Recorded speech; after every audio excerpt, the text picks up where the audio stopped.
Alors, dans cet exercice, on va apprendre à résoudre des équations très simples avec des logarithmes ou des exponentielles. Et une fois que vous aurez compris, dans la prochaine vidéo, on apprendra à résoudre des équations toujours avec des logarithmes et des exponentielles, mais cette fois-ci plus compliquées. Alors, je vais rappeler la méthode pour résoudre des équations. Si par exemple, vous avez, comme dans la question A, ln de x égale 4, et que vous devez résoudre cette équation. La première chose à faire avant de résoudre, c'est de voir pour quelle valeur de x cette équation a un sens. Et on dit qu'on cherche les conditions d'existence de cette équation. Ici, vous savez que le logarithme n'est pas rien, il n'est défini que pour des nombres strictement positifs. Comme ici on a ln de x, ça veut dire que x il doit être strictement positif. Donc la condition d'existence de cette équation, c'est que x soit strictement positif. Donc la première chose à faire quand on résout une équation, c'est de trouver les conditions d'existence de cette équation. Une fois qu'on a fait ça, il n'y a plus qu'à résoudre. Alors pour résoudre, il y a deux techniques principales. Premièrement, vous vous ramenez à zéro, c'est-à-dire que vous passez tout dans le membre de gauche. Deuxièmement, vous factorisez le membre de gauche. Et troisièmement, vous appliquez la règle du produit nul que j'ai abrégée en RPN. Mais il y a des équations qu'on ne peut pas factoriser. Et si vous avez une équation avec des exponentielles et que vous ne pouvez pas factoriser, eh bien il faudra vous ramener à une situation du type exponentielle A égale B. Et on verra ensuite comment la traiter. Et si vous avez une équation avec des logarithmes et qu'on ne peut pas factoriser, eh bien il faudra vous ramener à une situation du type ln de A égale B. Et là encore, on verra comment la traiter. Alors, une fois que vous avez résolu et que vous avez trouvé des solutions, il faudra vérifier que ces solutions vérifient les conditions d'existence que vous avez trouvées dans la première étape. Et donc j'indique dans la méthode, la troisième étape, c'est de vérifier que les solutions remplissent les conditions d'existence qu'on a trouvées à la première étape. Et si vous oubliez de chercher les conditions d'existence quand vous avez une équation, eh bien quand vous allez résoudre, vous risquez d'obtenir des valeurs qui en fait sont des valeurs interdites et qui donc ne sont pas des solutions.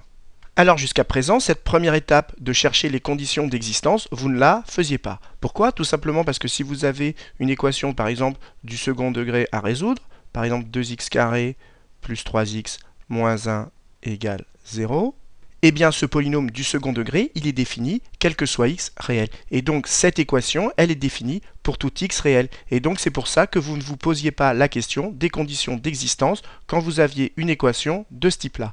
Mais maintenant qu'on travaille avec la fonction logarithme népérien, qui n'est définie que sur l'intervalle 0 exclu plus l'infini, il faut se poser la question, quand est-ce que ce nombre, ln de x, est défini? Et c'est pour ça qu'on cherche les conditions d'existence. Mais ici, avec cette équation du second degré, on ne se posait pas cette question, tout simplement parce que ce polynôme ici, il est défini sur R. Alors, avant de corriger, je rappelle que si vous voulez progresser rapidement, il est impératif de chercher les exercices avant de regarder la correction. Si vous regardez la correction sans avoir cherché les exercices, ce sera beaucoup moins efficace. Alors, corrigeons le petit a. On me demande de résoudre ln de x égale 4, que je souligne. Voilà. La première chose à faire, c'est de trouver les conditions d'existence, c'est-à-dire les valeurs de x pour lesquelles cette équation a un sens. Eh bien, c'est très simple. Pour que cette équation ait un sens, il faut que x appartienne au domaine de définition du logarithme népérien, c'est-à-dire que x doit être strictement positif. Et maintenant, il n'y a plus qu'à l'écrire sur sa copie. Et donc, j'écris condition d'existence, x doit être strictement positif. Ce qui est équivalent à dire que x doit appartenir à l'intervalle 0 exclu plus l'infini. Autrement dit, pour que cette équation ait un sens, il faut que x appartienne à cet intervalle. Alors maintenant qu'on a trouvé les conditions d'existence, on va tout simplement résoudre cette équation. Et donc j'écris résolvons ln de x égale 4. Et maintenant je m'aperçois que cette équation, c'est exactement une équation du type ln de a égale b. Et maintenant je vais vous expliquer comment on fait pour résoudre ce type d'équation. Donc je remets ici, si j'ai une équation du type ln de a égale b et que je cherche la valeur de a, sous réserve évidemment que a soit un nombre strictement positif. Donc ici on va vouloir se débarrasser du logarithme népérien. Et bien pour ça, on prend l'exponentielle des deux côtés. On dit qu'on compose par l'exponentielle. Et donc ça me donne exponentielle de ln de a égale exponentielle b. J'ai pris l'exponentielle des deux côtés. Et vous devez savoir pourquoi j'ai fait ça, parce que exponentielle de ln de a, c'est égal à a. Et donc du coup, j'obtiens a égale exponentielle b. Voilà comment je me suis débarrassé du logarithme népérien. Et donc ici, je vais faire exactement la même chose. Pour trouver la valeur de x, je vais me débarrasser du logarithme népérien. Et donc, qu'est-ce que je vais faire? Je vais composer par l'exponentielle des deux côtés. Et donc, ln de x égale 4, ça devient exponentielle de ln de x égale exponentielle 4. Et maintenant, pour conclure, il n'y a plus qu'à dire que exponentielle de ln de x, c'est égal à x, sous réserve que x soit strictement positif, mais c'est le cas puisqu'on l'a précisé dans les conditions d'existence. Et donc, on obtient x égale exponentielle 4. Et maintenant, il faut bien comprendre la règle qu'on a utilisée pour passer de la première à la deuxième ligne. Pour passer de là à là, qu'est-ce qu'on a utilisé comme règle? Que si un nombre a est égal à un nombre b, eh bien c'est équivalent à dire que exponentielle a égale exponentielle b. Autrement dit, ça veut dire que cette première ligne, elle est équivalente à la deuxième ligne. Et maintenant, il faut comprendre la règle qu'on a utilisée pour passer de la deuxième ligne à la troisième ligne. On a utilisé tout simplement le fait que exponentielle de ln de x, c'est égal à x. Voilà la règle qu'on a utilisée. Et ça, c'est vrai sous réserve que x soit strictement positif. Et ici, c'est bien ce qu'on a supposé dans les conditions d'existence. Donc on peut bien remplacer ce nombre-là par celui-là. Donc cette ligne, cette deuxième ligne, elle est bien équivalente à la troisième ligne.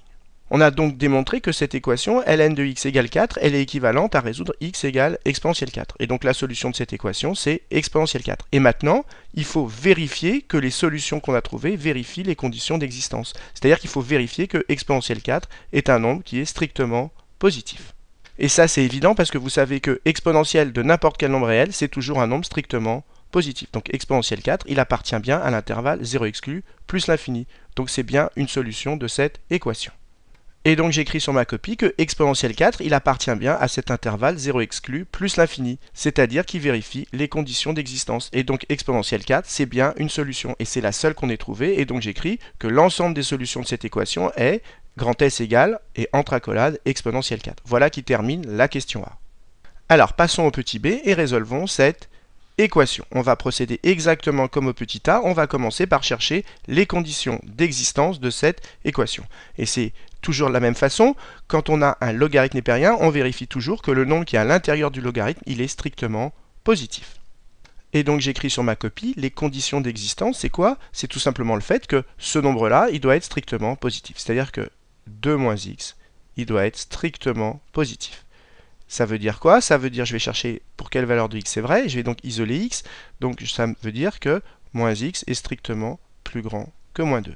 Et donc ici, je vais multiplier par moins 1 des deux côtés. N'oubliez pas que quand on multiplie par un nombre négatif dans une inéquation, ça change le sens.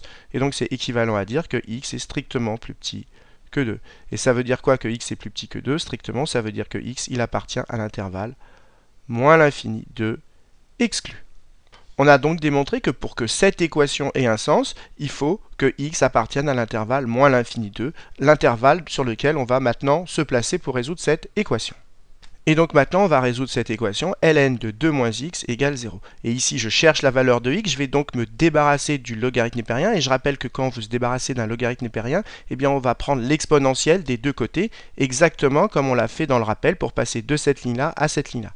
Et donc ici, cette ligne, elle est équivalente à quoi? À ce que exponentielle de tout ça, de ln de 2 moins x, est égal à exponentielle 0. Et maintenant, je sais que exponentielle de ln de 2 moins x, c'est égal à 2 moins x. Et donc, j'ai 2 moins x égale exponentielle 0, et exponentielle 0, ça vaut 1. Et donc, le passage de cette ligne-là à cette ligne-là, je l'ai expliqué ici, exponentielle de ln de a, c'est égal à a, sous réserve que a soit strictement positif. C'est-à-dire sous réserve que ce nombre-là soit strictement positif. C'est ce qu'on a expliqué dans les conditions d'existence. Donc, cette ligne-là est équivalente à celle-là, et maintenant on se retrouve avec une équation du premier degré, et là on voit tout de suite quelle est la solution. 2 moins quoi égale 1? Tout simplement 2 moins 1. Donc ça c'est équivalent à dire que x égale 1. Et maintenant pour que cette valeur soit une solution, il faut vérifier qu'elle vérifie les conditions d'existence, c'est-à-dire que ce nombre il appartient bien à cet intervalle. Et 1 ça appartient bien à l'intervalle moins l'infini 2. Donc 1 c'est bien une solution, il n'y a plus qu'à l'écrire sur sa copie. Et donc j'écris que 1 appartient bien à cet intervalle, moins l'infini 2, et donc l'ensemble des solutions n'a trouvé qu'une seule solution qui est 1, et donc j'écris grand S égale 1 entre accolades. Voilà qui termine la question B. Alors au passage, je voudrais rappeler que le logarithme népérien, il peut être égal à 0. Ce qui ne peut pas être égal à 0, c'est le nombre qui est à l'intérieur du logarithme. Donc ne confondez pas, le logarithme népérien peut être égal à 0, par contre le nombre qui est à l'intérieur du logarithme, il doit lui être strictement positif.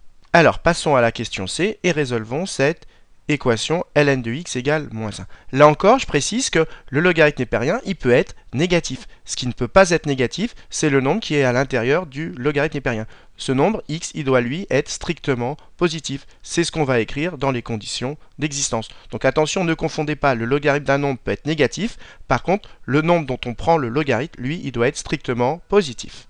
Et donc j'écris sur ma copie, condition d'existence, ce nombre x, il doit être strictement positif. Autrement dit, c'est équivalent à dire que quoi? Ça veut dire que x, il appartient à l'intervalle 0 exclu plus l'infini. Voilà les conditions que doit vérifier x pour que cette équation ait un sens. Et donc maintenant, on va résoudre cette équation. Et donc j'écris sur ma copie, résolvons ln de x égale moins 1. Ici, ce que je cherche, c'est la valeur de x, et donc il faut que je me débarrasse du logarithme népérien. Qu'est-ce que je vais faire? Je vais donc prendre l'exponentielle des deux côtés, je vais donc composer par l'exponentielle des deux côtés. Et ça reste équivalent, et donc j'obtiens quoi? J'obtiens que cette première ligne, elle est équivalente au fait que l'exponentielle de ce nombre, c'est-à-dire exponentielle de ln de x, est égale à l'exponentielle de ce nombre, c'est-à-dire exponentielle moins 1. J'ai bien pris l'exponentielle des deux côtés et ça reste équivalent.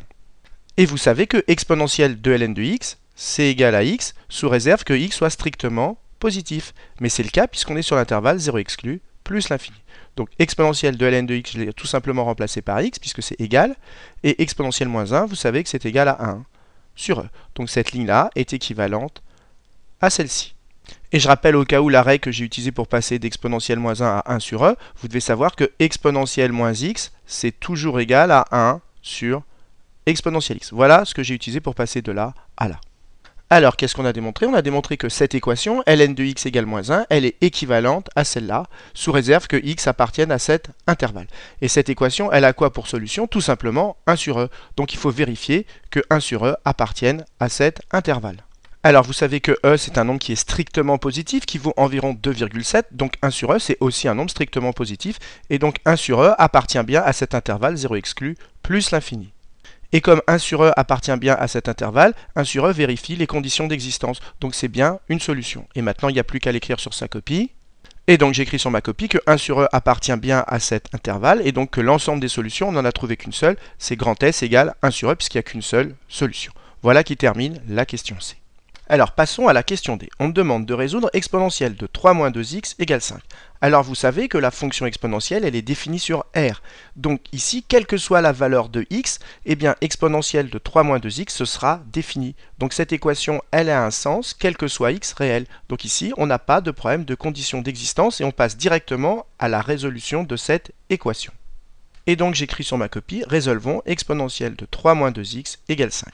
Ici, ce que je cherche, c'est x, et donc je vais me débarrasser de l'exponentielle. Vous remarquez que cette équation elle est exactement de la forme exponentielle a égale b, exactement l'équation que j'ai rappelée ici. Et maintenant, je vais vous expliquer comment résoudre ce type d'équation.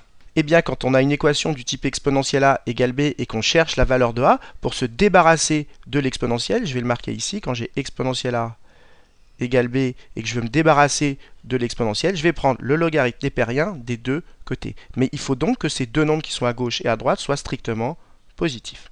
Alors exponentielle a, comme a est réel, on sait que c'est un nombre qui est strictement positif. Mais b, il n'est pas forcément strictement positif. Donc avant de prendre le logarithme népérien des deux côtés, il faut s'assurer que b, c'est un nombre qui est strictement positif. Ce qui est le cas ici, puisqu'ici b vaut 5. Alors une fois que vous avez vérifié que b est strictement positif, vous prenez le logarithme népérien des deux côtés, et donc cette ligne-là, elle est équivalente à quoi? À dire que le logarithme népérien de ce nombre-là, exponentielle a, est égal au logarithme népérien de b. Et vous savez que ln de exponentielle a, c'est toujours égal à a. Du coup, vous trouvez la valeur de a, et vous voyez que a est égal à ln de b. Et cette ligne-là est équivalente à celle-là. Et donc c'est exactement ce que je vais faire ici pour me débarrasser de l'exponentielle. Je vais prendre le logarithme népérien des deux côtés. Et je le peux parce qu'ici, ce nombre-là, il est strictement positif. Donc cette ligne, elle est équivalente à quoi? Au fait que le logarithme népérien de ce nombre, exponentielle de 3 moins 2x, est égal au logarithme népérien de 5. Et maintenant, vous savez que le logarithme népérien d'exponentielle 3 moins 2x, le logarithme népérien d'exponentielle a, c'est égal à a. Donc ce nombre, il est égal tout simplement à 3 moins 2x. Donc ça veut dire tout simplement que 3 moins 2x égale ln de 5. Et comme ici, j'ai juste substitué ce nombre par celui-là, ces deux lignes, elles sont équivalentes. Et maintenant, il n'y a plus qu'à isoler x, et donc ça me donne moins 2x égale quoi? Égale moins 3 plus ln de 5. Et puis je divise par moins 2, et ça me donne x égale quoi? Moins 3 plus ln de 5 sur moins 2. Ce qu'on peut écrire plus simplement, si je multiplie par moins 1 en haut et en bas, ça me donne 3 moins ln de 5 sur 2. Donc qu'est-ce qu'on a démontré? On a démontré que cette équation est équivalente à celle-là. Et celle-là, sa solution, c'est tout simplement 3 moins ln de 5 sur 2. Donc ça veut dire que cette équation, elle avait qu'une seule solution, qui est 3 moins ln de 5 sur 2. Il n'y a plus qu'à le rédiger sur sa copie. Et donc j'écris sur ma copie que l'ensemble des solutions est grand S, et comme j'ai trouvé qu'une seule solution, c'est 3 moins ln de 5 sur 2. Voilà qui termine la question D. Alors passons à la question E. On me demande de résoudre cette équation 2 exponentielle x plus 10 égale 6. Alors, là encore, il n'y a pas de problème de condition d'existence parce que la fonction exponentielle, elle est définie sur R, donc on passe directement à la résolution de cette équation. Alors j'écris résolvons 2 exponentielle x plus 10 égale 6. Alors pour résoudre une équation, je rappelle que la première méthode, c'est d'essayer de se ramener à 0 et de factoriser. Le problème, c'est qu'ici, on ne peut pas factoriser. Donc il faut se ramener soit à une équation de ce type-là, soit à une équation de ce type-là. Vous voyez que ici, comme on a des exponentielles, on va se ramener à une équation du type exponentielle a égale b. Et donc je vais tout simplement isoler exponentielle. Et donc ça me donne 2 exponentielle x égale 6 moins 10, c'est-à-dire quoi? C'est-à-dire 2 exponentielle x égale moins 4. Autrement dit, c'est équivalent à dire que exponentielle x égale moins 2. Et ici, on voit tout de suite que cette équation, elle n'a pas de solution, parce que exponentielle d'un nombre réel, c'est toujours strictement positif, et ça ne peut pas être égal à moins 2. Donc on écrit tout simplement S égale ensemble vide, ce qui veut dire que cette équation n'a aucune solution.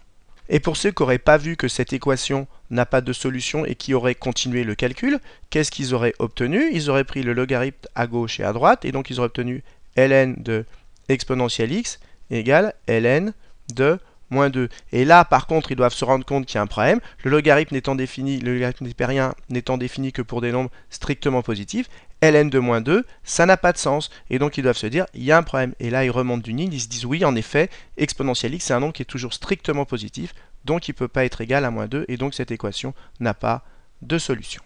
Alors, passons à la question F. On me demande de résoudre 2 ln de x plus 6 égale 0. Donc, première chose, quand est-ce que cette équation est définie? Tout simplement quand le nombre qui est à l'intérieur du logarithme est strictement positif, autrement dit quand x est strictement positif. Et donc, j'écris sur ma copie les conditions d'existence. C'est quoi? C'est le fait que x soit strictement positif. Ça veut dire quoi? Ça signifie que x appartient à l'intervalle 0 exclu plus l'infini. Et maintenant, il n'y a plus qu'à résoudre cette équation. Alors j'écris sur ma copie, résolvons 2 ln de x plus 6 égale 0. Alors la première méthode pour résoudre une équation, c'est d'essayer de la factoriser. Mais ici, on ne peut pas factoriser, donc on doit se ramener à une équation soit de ce type-là, soit de ce type-là. Vous voyez bien qu'ici, on va se ramener à une équation de ce type-là. Donc on va isoler ln de x. Donc cette équation, elle est équivalente à quoi? Tout simplement au fait que 2 ln de x soit égal à moins 6. C'est-à-dire, je divise par 2, ln de x égale moins 6 sur 2, c'est-à-dire moins 3. Et voilà, je me suis ramené à une équation de ce type-là, et maintenant j'ai expliqué comment la résoudre. On va tout simplement se débarrasser du logarithme en composant par l'exponentielle des deux côtés. Donc c'est ce que je fais, je compose par l'exponentielle des deux côtés, et donc j'obtiens exponentielle de ln de x égale exponentielle moins 3. Et vous savez que si x est strictement positif, ce qui est le cas ici d'après les conditions d'existence, eh bien exponentielle de ln de x, c'est ce que je rappelais ici, c'est toujours égal à x. Et donc ici, cette équation, elle est équivalente à quoi? À x égale exponentielle moins 3.